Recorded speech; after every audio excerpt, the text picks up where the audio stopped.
Hello बच्चों, चलिए आज का हमारा प्रश्न है एक यादृच्छिक चर x के नीचे दिए गए प्रायिकता बंटन पर विचार कीजिए। हमें x दिया गया है, साथ ही यहाँ से px दिया गया है। इस सारणी में हमें x का प्रसरण को परिकलित करना है।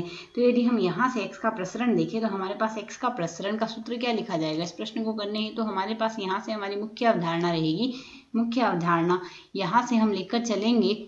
प्रसरण हमारे पास लिखा जाता है, यहाँ से प्रसरण बराबर होता है सिग्मा स्क्वायर के रूप में लिखा जाता है। तो प्रसरण सिग्मा स्क्वायर बराबर आएगा ई एक्स स्क्वायर आएगा और माइनस में आएगा ई एक्स का होल स्क्वायर, यह आता है हमारे पास यहाँ से। तो यदि अब हम इसे सरल करें तो ई एक्स का मान बराबर हमारे पास लिखा जाता है सम्मिश्र में पी एक्स आता है यहाँ से हमारे पास। साथ ही सम्मिश्र ई एक्स स्क्वायर बराबर हमारे पास यहाँ से लिखा जाएगा ई एक्स स्क्वायर। यदि हम देखें तो यह आएगा हमारे पास सम्मिश्र एक्स स्क्वायर गुणा में पी एक्स, यह हमारे पास मान आता है।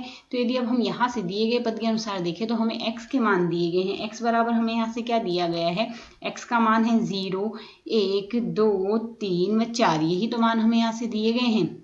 0, 1, 2, 3, 4 संगत मान है हमारे पास 0.1, 0.25, तो यह मान प्रतिस्थापित कर देते हैं। तो संगत पी एक्स के मान हमें यहाँ से दिए गए हैं 0.1 है, इसके अगला मान है 0.25 है हमारे पास, इसके अगला मान 0.3 है, इसके अगला मान 0.2 है और इसके अगला मान 0.15 है। यह मान आ गए हमारे पास यहाँ से।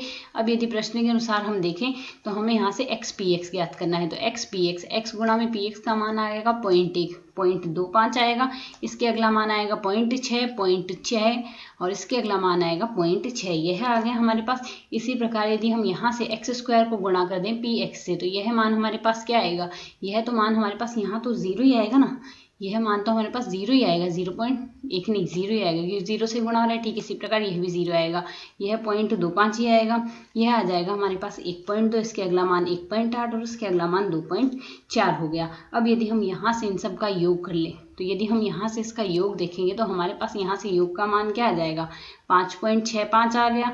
ठीक इसी प्रकार यहाँ से इसका अगला मान, यहाँ से इनका योग आएगा 2.05, यह मान आ गया। तो हमारे पास यहाँ से सिग्मा स्क्वायर बराबर क्या आ जाएगा 5.65 माइनस में आएगा 2.05 का, यहाँ से आ जाएगा हमारे पास स्क्वायर। इसे यदि हम यहाँ से आगे सरल करते हैं तो मान हमारे पास आ जाएगा 1.4, यहाँ से 1.44, यह आ जाएगा हमें यहाँ से दिए गए प्रश्न का हल। आशा है समझ आया। धन्यवाद।